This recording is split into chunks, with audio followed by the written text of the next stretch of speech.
Hello and welcome to Steins. I have never played this before and I don't have any idea what it's about. I just know that it was on sale and Steam recommended it to me and it said something about being a gripping visual novel and I like visual novels.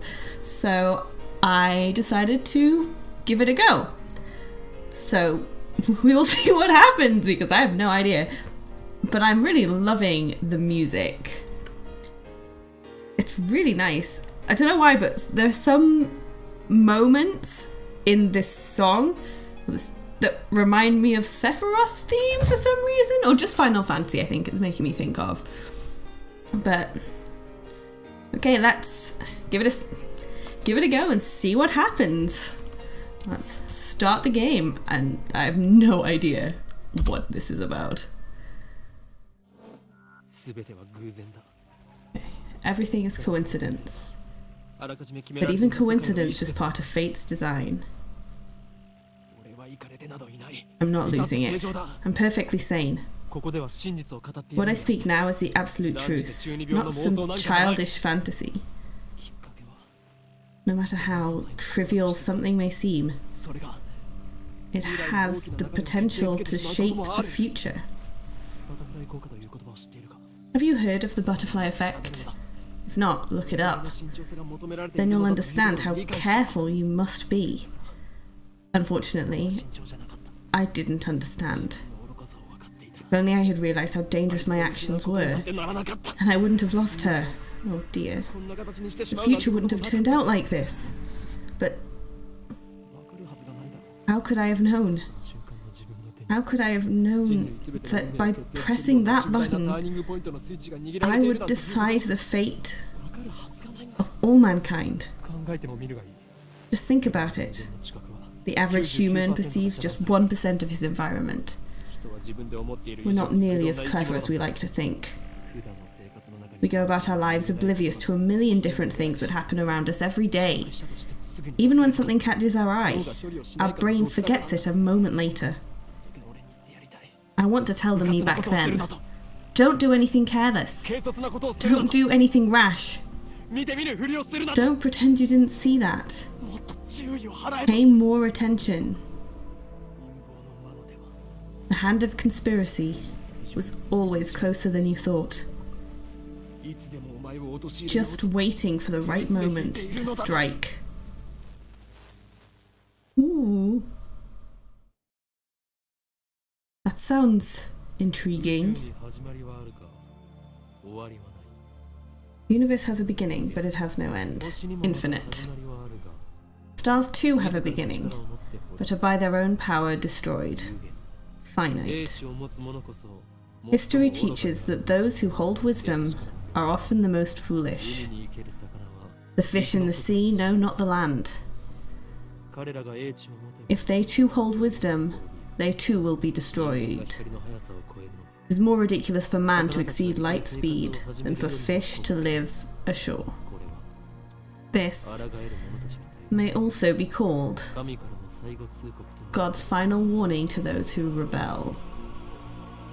Steins Gate. Okay, so that was interesting. For the butterfly effect, I've seen some Until Dawn Let's Plays. And I've heard of the film. I'm guessing time travel is then involved. I honestly have no clue. But butterfly effect is normally in time travel related things, so I would guess so. I guess this is me. Hey, what are you mumbling about? There's no sound from the phone against my right ear. Only silence. I am baking in the summer sun. Sweat slowly slides down my chin and drips onto the asphalt. Oh, she's pretty. Ocarin! Earth to Ocarin! Ocarin? I'll figure it out. A girl is standing in front of me. She calls my name with an inquisitive tilt of her head. We are about to infiltrate deep into enemy territory. Yet despite the imminent risk of death, there is no hint of tension on her innocent, childlike features. I cover my phone's mouthpiece and turn to the girl with an index finger to my lips. You you talking to someone? I nod and put my phone back to my ear. Still no sound from the other side.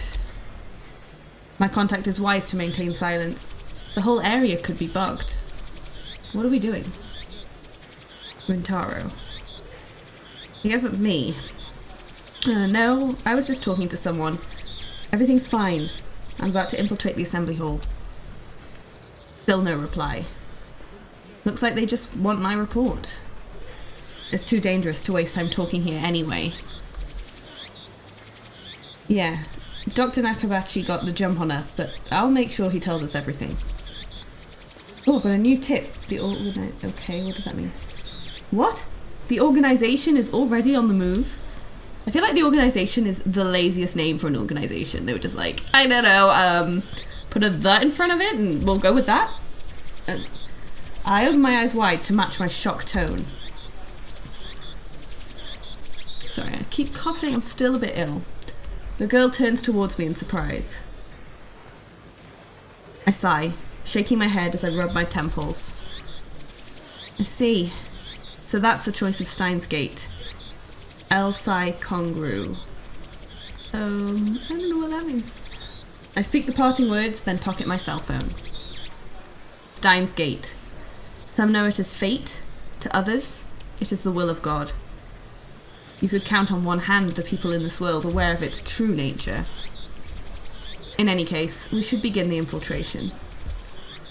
I advance towards Radikan, which is just across the street from the train station. I think I should apologise now for just butchering all these names, because that's probably going to happen. I'm really sorry. Oh, this background art's really nice as well. Of course, this is enemy territory. I can't just stride through the front door like an average person. I bypass the elevators and escalators and head to the 8th floor by the stairwell. But I only make it to the 7th floor before I have to stop and rest.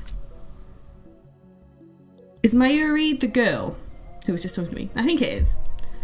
Who was that on the phone? The girl, Shina Mayuri, immediately resumes our conversation. She followed me all the way here, and she isn't even short of breath. I, on the other hand, am gasping for air with my hands on my knees. Who would have thought an 8-story building would be so tall? I turn to Mayuri while wiping the sweat off my brow. Oh, she's very close. Hello. If I told you, I'd have to kill you. Oh wow, thanks Ocarine. Mayuri smiles happily and doesn't pry any further. As always, she is quick to understand my position. We've known each other since we were both little. Mayuri is 16, 2 years younger than me, so she's more like a little sister than a typical childhood friend. Okay, so I'm 18. I've been looking out for her as long as I can remember. I used to hope that Mayuri might become the key to the Steins Gate, but now I've reconsidered. I don't want that terrible fate for her. She should live a normal life. Okay, so, from the little we've done. Steins Gate is basically fate, but it's more than that, but we don't know what that more is.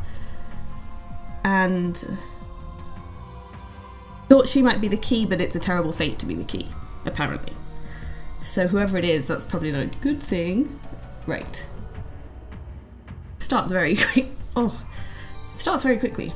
It's just like confusing, which is good. That is my present wish. Ooh, zoom in. Up the stairs. We continue to the 8th floor and enter the assembly hall. In front of us stands a cheap-looking stage with a podium and a sign reading Dr. Nakabachi's Time Machine Press Conference. Okay. Ocarine! Mayuri insists on calling me Ocarine, but it's neither my real name nor my code name. It's just one of those annoying nicknames people use. How many times do I have to tell you, don't call me Ocarine? Huh? But I've always called you that. That was then. I have since become, oh god, Hoenn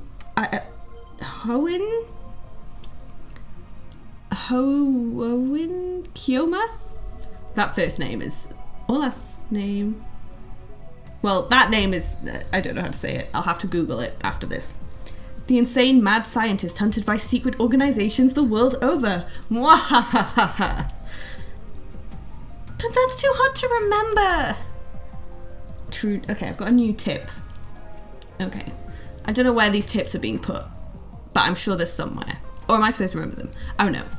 In any case, Halloween Kyoma is my true name. And besides, it doesn't even sound like Okabe Rintaro. You're weird. Cease your foolish laughter. Okabe Rintaro may be my real name, but I've rejected it, for it is stupid.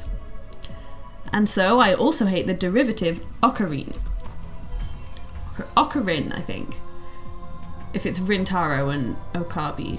Ocarine. Come on, it sounds like that Elf Boy's blue pipe thing. Just some Zelda. No. Ocarina. Okay. Thanks for the help in how to say it. So, Ocarine, can I ask you something? In one ear and out the other. She's been calling me that for 5 years now, so maybe it's time to give up. What are we doing here? Wait, you followed me here without knowing why? Yep. She nods without dropping her smile. We're here for Dr. Nakabachi's press conference. We're standing in the assembly hall on the 8th floor of Radikan. I'm saying so many things wrong, I'm sure of it. It is here that the conference will be held. Dr. Nakabachi is an inventor. He appears on TV from time to time and has a few patents under his belt, but mostly he is treated as a curiosity. Press conference? But where are the reporters? Mayuri's right. I've scanned the entire hall, but there's no one who looks like a reputable reporter or cameraman. There are only about 10 of us standing in the hall, including me. Considering Nakabachi's moderate media presence and the fact that he claims to have invented a time machine, I would have expected more. Could this be the organization working its twisted influence? I twist my lips into a sneer. I thought that Nakabachi was like me, a scientist fighting to overthrow the organization. But this press conference suggests other motives at work. Our enemies wouldn't miss this chance. I prefer not to get wrapped up in his mess. Nevertheless, I'm interested in what he has to say.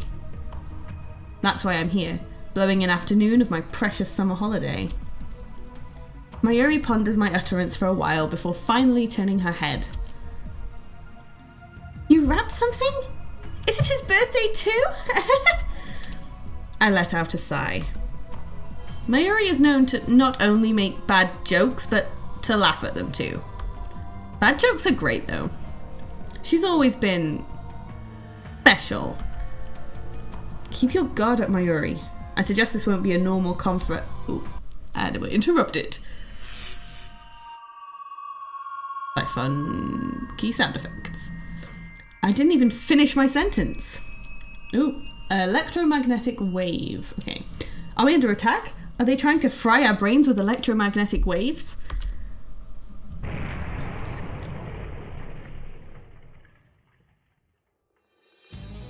Dust falls from the ceiling as the floor shakes, and it gets all spy adventure music. We're definitely under attack. It's coming from above, but we're on the top floor. All that's above is the roof. An earthquake? Is it magnitude 2? What does magnitude mean again? No time to deal with Mayuri's confusion. Something's not right about this. I bolt out of the conference hall and run up the stairs to the roof, ignoring the no trespassing signs in my way. Ooh, some shiny things. The door is open. Upon closer inspection, I realise the lock has been broken. I open the door and see a billowing cloud of black smoke. There's some kind of phosphorescent dust sparkling in the air. Yeah, we can see it. It looks pretty. An explosion? I can't believe it. Was there really an explosion? My heart is racing. Damn, I don't know what to do. Should I run away? But why an explosion? Terrorists? No, that doesn't fit. I mean, how do you explain that? Ooh, oh my god. I think it's the time machine. What the? A strange machine is sitting in the middle of the roof. It's huge, maybe 3 meters tall, and looks kind of like a satellite. It does look like a satellite. There's one that looks like a bit like that in the Science Museum in London. I think it's a satellite. Or it's something that went on the moon. I'm not sure which. Did that thing cause the shaking just now? Who put it here? Was it Dr. Nakabachi? Is this part of his presentation? Impossible. Even if that were the case, how the hell would he get it up here? My head is bursting with questions. As I search for the courage to approach the machine, a throng of reporters and building staff bursts onto the rooftop. They look just as confused as I am. Please stay back, everybody! And then a woman, who I assume is a staff member, appears to wave us back. The press conference will proceed as scheduled. Is she trying to hide something? Her response was unusually quick, almost like she's trying to keep me away from the device. I've got a nose for conspiracies, and this stinks of a cover-up. What are they hiding? What was that explosion? I want to know, but I shouldn't risk getting any closer. I turn and leave. But not because I'm scared or anything like that. Staff members lead all of us back to the 8th floor. Mayuri is nowhere to be seen. She's not in the event hall either. I find her on the 7th floor. New tip. Capsule toy. Several capsule toy machines are lined up next to a plate reading, "Birthplace of the Japanese PC." He's gazing upon them with a wistful look. I breathe a sigh of relief, then take out my phone. It's me. I've got a bad feeling about this. Something's happening and I have no idea what it is. Yeah, I know. Don't worry. I won't do anything to jeopardize the mission. Elsai Kongru. After I speak the words and hang up, I'm able to wipe the sweat from my forehead. My sweat is cold. Half of me hopes something will happen. The other half fears the same thing. I put away my phone and look back at Mayuri. She's still staring at those capsule toys. She doesn't seem to be worried about the explosion at all. I can't decide if she's level-headed or just airheaded. What are you doing?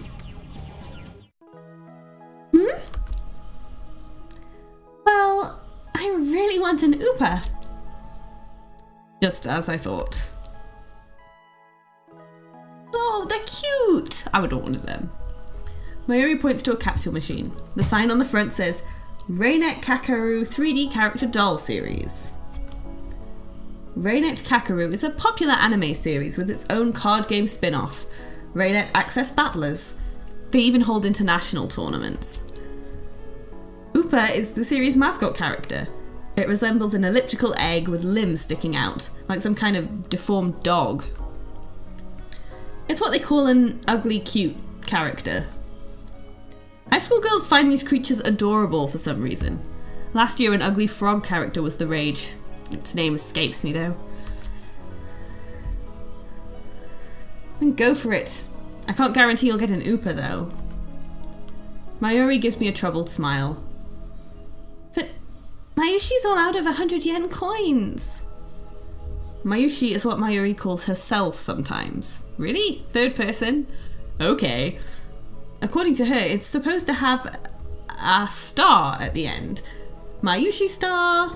I guess that's like a internet thing. Or like for text, you could sign your name like that. I mean, but who really cares?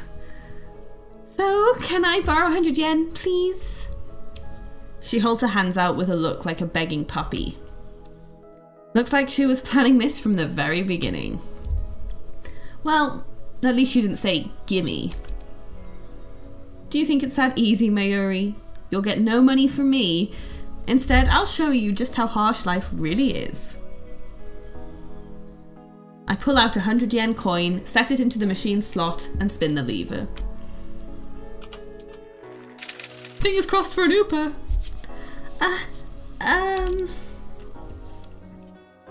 I open the capsule and take out the contents.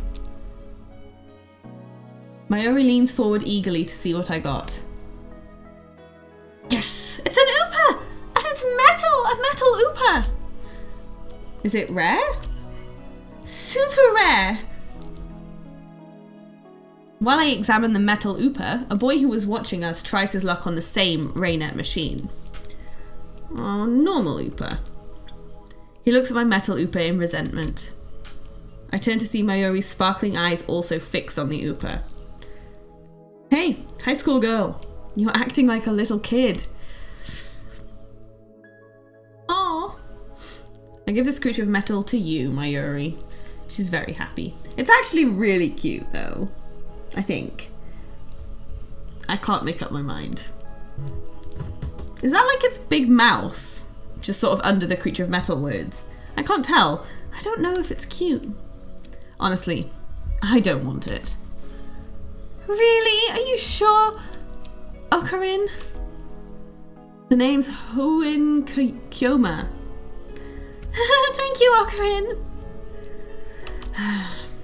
Is she doing it on purpose? Thank you all for coming to Dr. Nakabachi's Time Machine press conference. I hear the announcement from the floor above. Sounds like they're starting. And we're back upstairs. I head to the stairs, but Mayuri doesn't follow. Let's go, Mayuri. Just a sec. I gotta write my name. She's preoccupied with the metal Ooper. I go on ahead. Ooper? Upper? I don't know. I'll just keep saying Ooper. Without further ado, I am pleased to introduce the inventor, Dr. Nakabachi. Please welcome him with a big round of applause. There you go, some applause. Woo! Yeah, I joined in. Dr. Nakabachi enters to sparse applause. He walks up to the podium. He's already wearing a frown for some reason. I can feel his irritation from here. Oh, hello. I am Dr. Nakabachi. Thank you all for coming. Nakabachi takes the microphone and begins to speak, his voice brimming with confidence. Now then, ladies and gentlemen, allow me to begin with my theory of time travel, the greatest scientific breakthrough of the century. Did he really build a time machine? Mayuri appears after writing her name on the metal Ooper. She's a bit late, in more ways than one. What did she think a time machine presentation would be about? I take another look around the room. There are about 20 people now, including us, but still no media presence to speak of. So this is the extent of Dr. Nakabachi's fame. No one believes that he invented a time machine. I was interested in what he had to say, true, but my expectations were no higher than the rest of the onlookers. And a good thing they weren't. As he proceeds to explain his time machine design, my curiosity quickly turns to disappointment, then anger. Doctor! That's not how he said it. Doctor! My roar silences Nakabachi and draws the eye of every person in the room. Do you take us for fools? Who the hell are you? Who the hell am I? Someone who knows you for a fraud, that's who. You stole your theory from John Titor, and you call yourself an inventor? Someone throw this man out. You're the one we should throw out, Doctor. Have you no shame? You have no right to call yourself an inventor. Shut your mouth, you little pest. Just then, someone grabs my arm from behind. Quite convinced it's an official here to throw me out, I turn around to glare him down.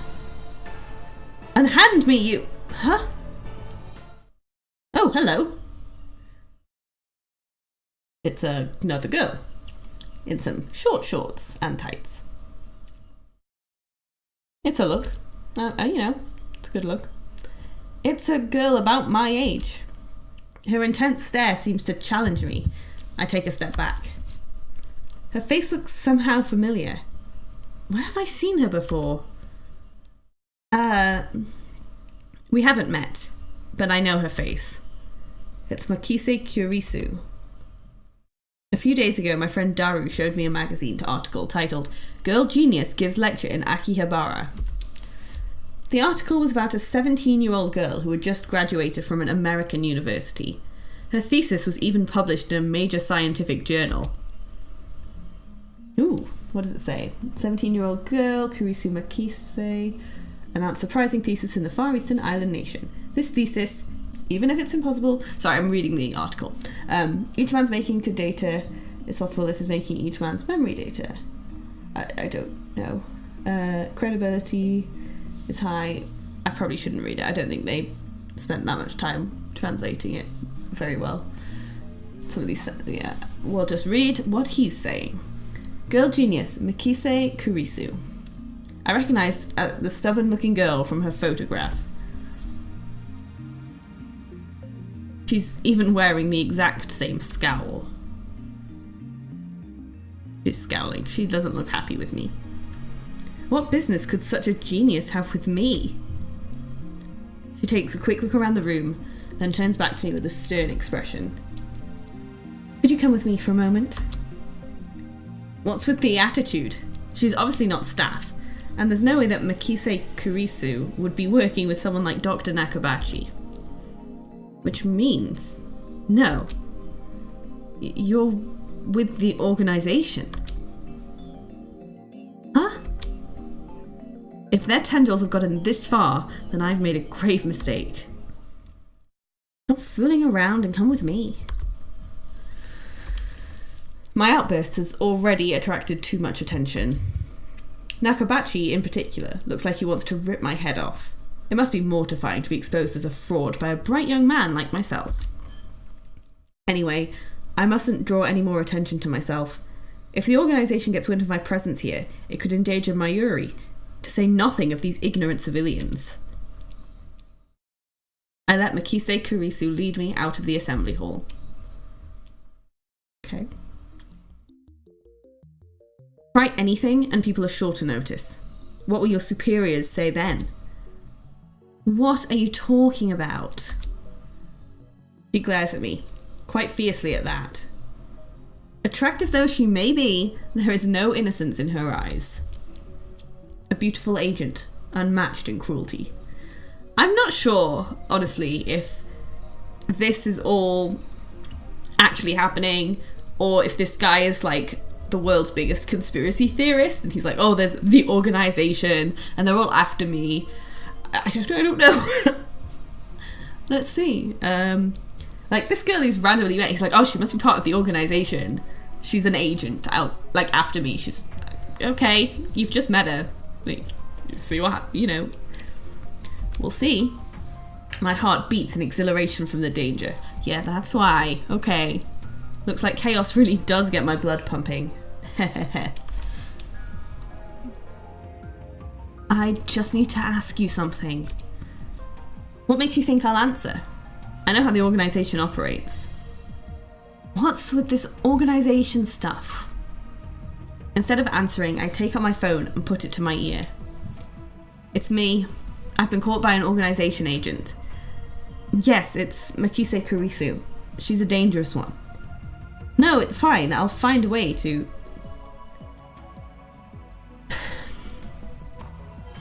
Kurisu suddenly snatches the phone from my hand. What skill? I didn't have time to react. What are you doing? Huh? Your phone's off. Who are you talking to? Her eyes pierce deep into my soul. I quickly look away. She's good. Is she trying to attack my sense of identity in order to cause a mental break? Recover. This isn't enough to sway me. Your techniques don't work on me, but I'll tell you anyway. That's no ordinary phone. It's designed to deactivate the moment it leaves my hand. Such measures are necessary to maintain secrecy. I know things that could get me killed. I quickly retrieved my phone and wiped the cold sweat off my forehead. Phew, that was close. So you talk to yourself. Ugh. This is bad. Ordinary methods don't work on Mikise Kurisu, the genius girl. On the contrary, she's the one psyching me out. Damn. Looks like I'll have to make a tactical retreat. If I can just find an opening. Suddenly, Kurisu steps up to me with a serious expression. She stares right at me, her huge eyes blazing with strength of will. Such fire.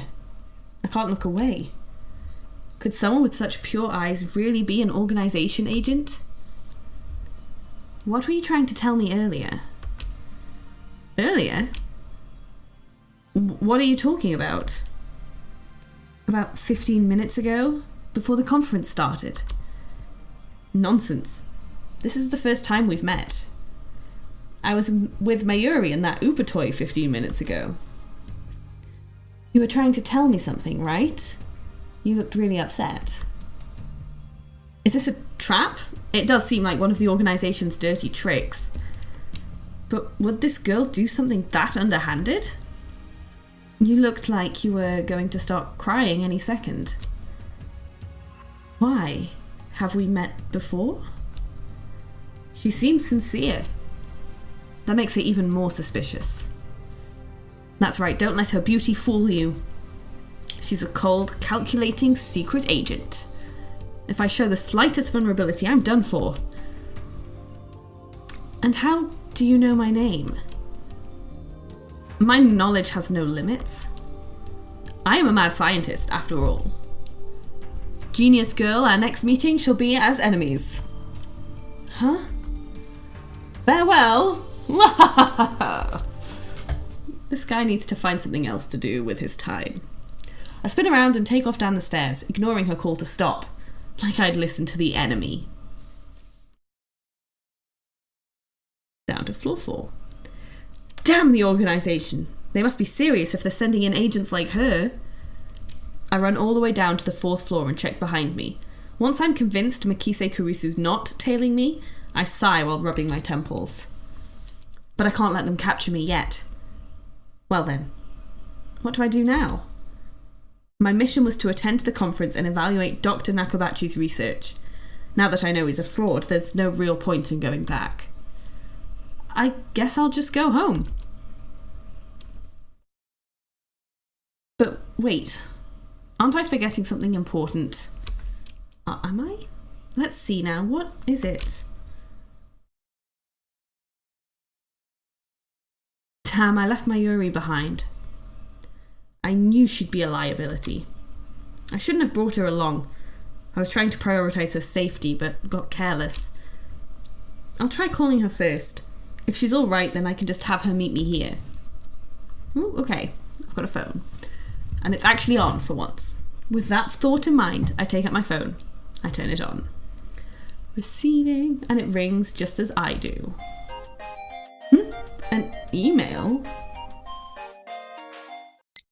Okay, so it now has a little thing in the corner.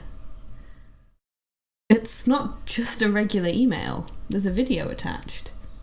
And it's from an unknown address. See, if I got any emails from that sort of address, I'd be like, no, I'm not opening that. I open the video file with some trepidation. Okay.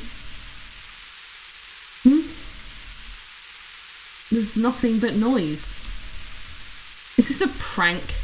Or some sort of Mikise Kurisu style attack? Maybe the noise is some sort of make people go crazy frequency.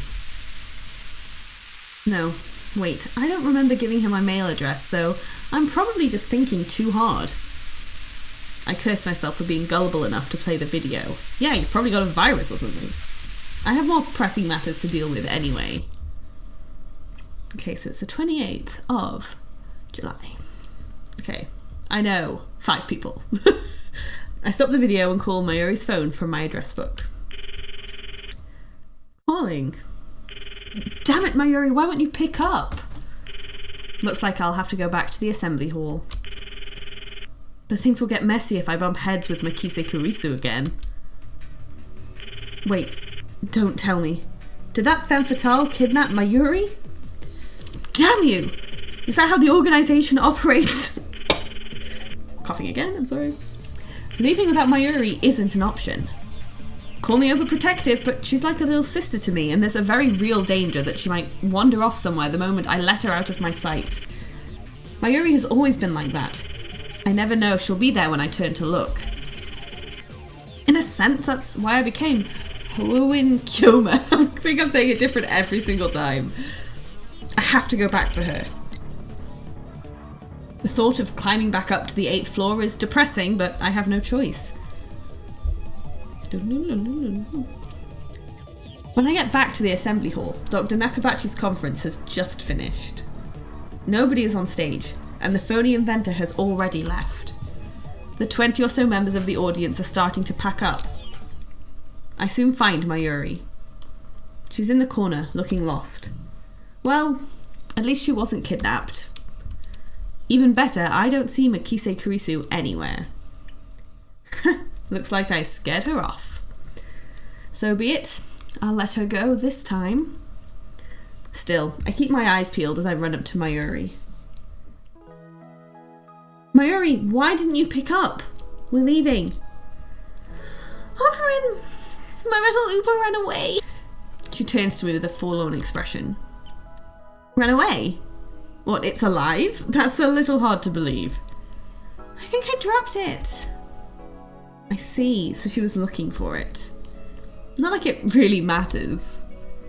Forget about it, you can always get another one. No way! Metal Upas sell upwards of 10,000 yen online. You know? Wait, what?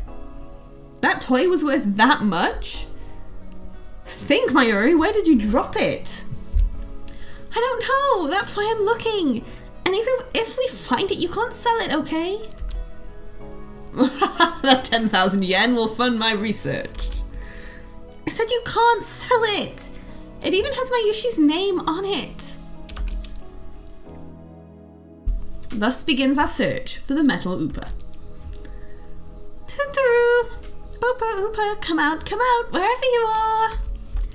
Mayuri tries calling its name. I don't know if she truly expects a response. By the way, Totoro is Mayuri's catchphrase. It means... Actually, I've never bothered to ask what it means. Anyway, the metal Upa is nowhere to be found.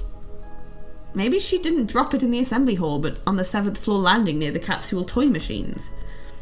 Another possibility is that someone with an eye for rare items pilfered it. Just imagining the smug grin on that person's face makes me writhe in envy. What kind of man steals a helpless girl's toy? Is there nothing in his heart but the lust for money? Sounds like you, Ocarina. Whoa, wasn't expecting that from Mayuri.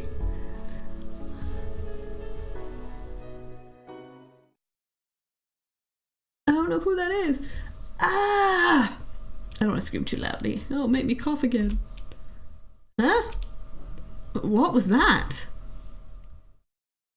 Was that a scream? I think so. Only the presenter and a few other people are left in the assembly hall. Including Mayuri and me, less than half the audience remains.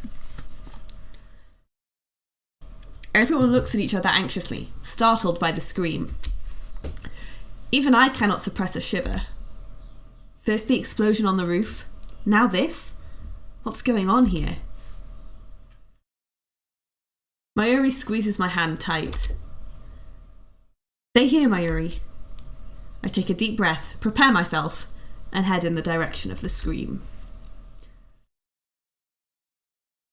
The echoes lead me down a dark, empty hallway on the same floor.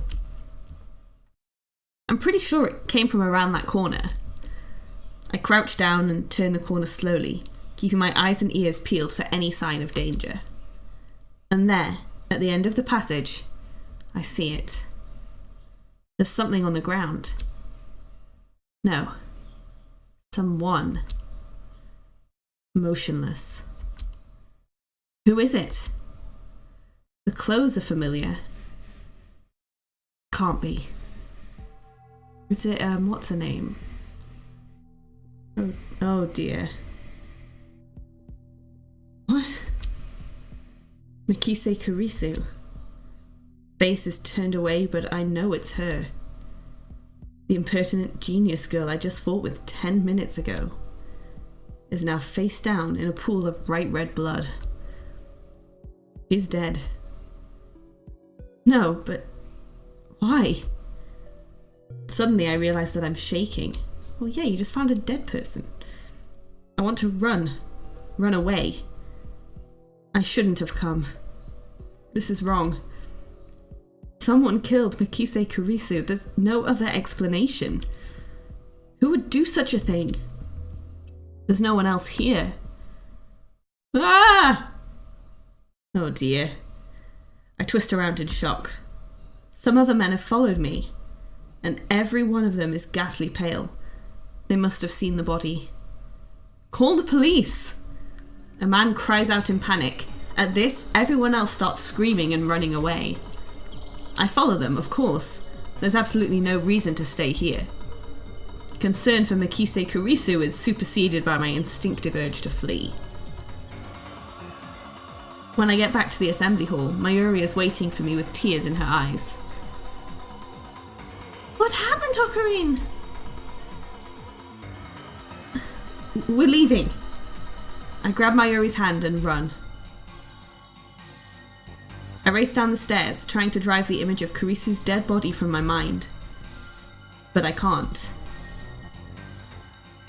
The redness of her blood is burned into my mind, more than the sight of the body itself. That was my first time seeing a dead body. Is this what it's like? When I realised that she was dead, I felt chilling terror and a surge of nausea. But that was all I felt. Fear and disgust. Shouldn't there be something more? I guess I just didn't know her that well.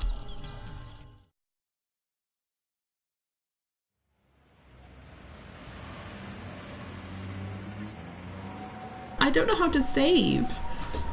Like, this is getting long.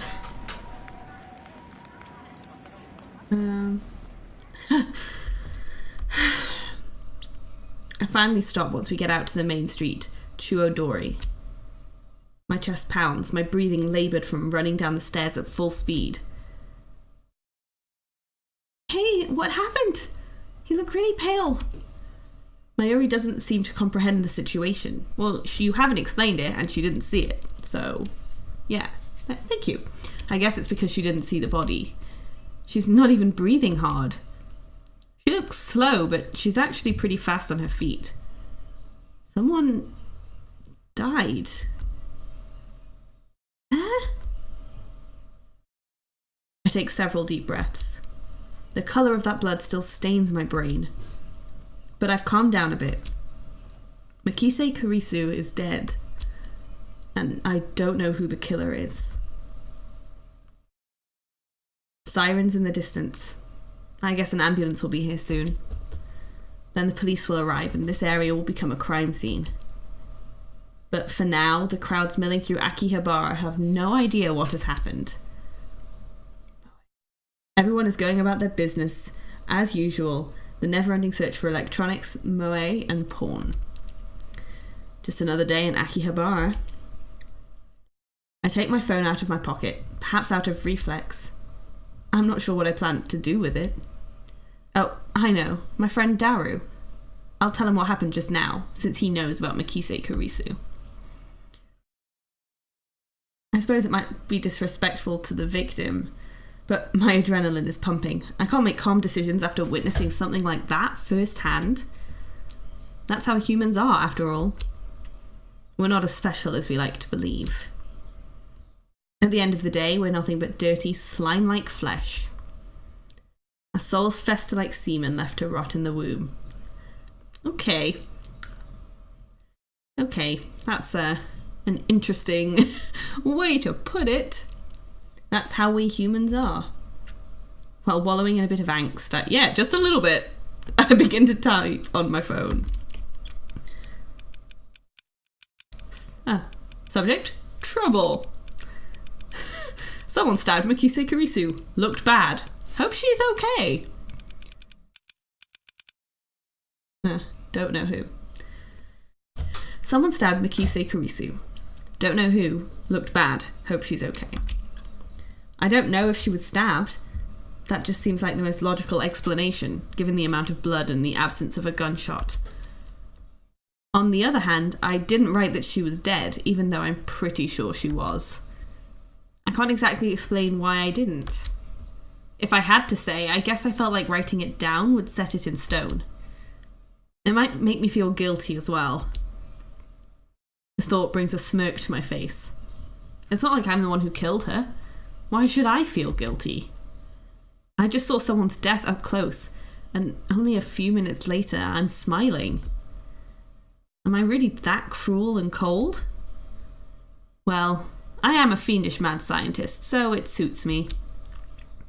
I finish typing and place my thumb over the send button. And then I press down. Sending. Okay. Oh, I don't know what's happening. Oh my god. There's some maths. 571024. Oh, have I gone back in time? What? What was that? Wait, look around. They're gone. Summer break. Noon. The busiest street in town.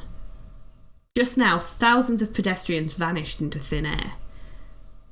Is this a dream? Am I hallucinating? I don't know. But they're gone. I saw them vanish with my own 2 eyes. There's no one here anymore. I stand, petrified, speechless and alone on the empty street. Desperate to find someone, anyone, I look up. And there, at the top of Ruddy Khan, sticking out from the 8th floor event hall where we just were. Oh my god! Is a crashed satellite.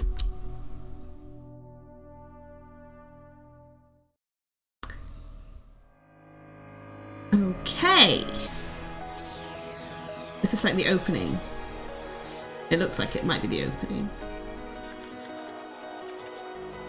Okay, I don't know what's happening. I'm enjoying it. This guy is super like, I don't really know if this guy is actually some sort of really clever scientist or if he's just pretending he's a, you know, he's this 18-year-old kid that's just like, yeah, I'm a mad scientist. I'm gonna do all of that. It's gonna be fun. But, you know, do they exist? This is fun. I like this. Okay, Mikise Kurisu. We didn't know the second guy. We haven't seen him yet. I think we won't have seen most of them yet. Amane Suzuha. Paris Nyan Nyan. Okay. There's a lot of characters. But yeah, I don't know. Obviously there's some time travel stuff going on now, but I don't know if before he was just like sort of, you know, acting out his own sort of mad scientist fantasy that he had about him being, you know, tracked by this organization and spying for them and investigating.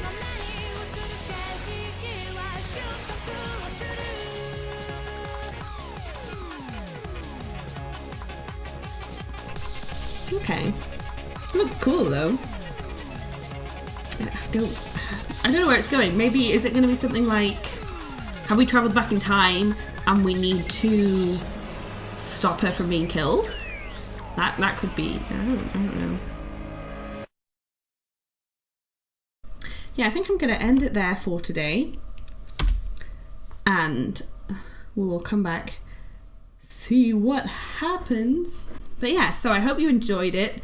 I did. I don't know where it's going and I don't know what's going to happen, but it was a lot of fun. So I will see you soon and I hope you're having a good day and thank you for watching.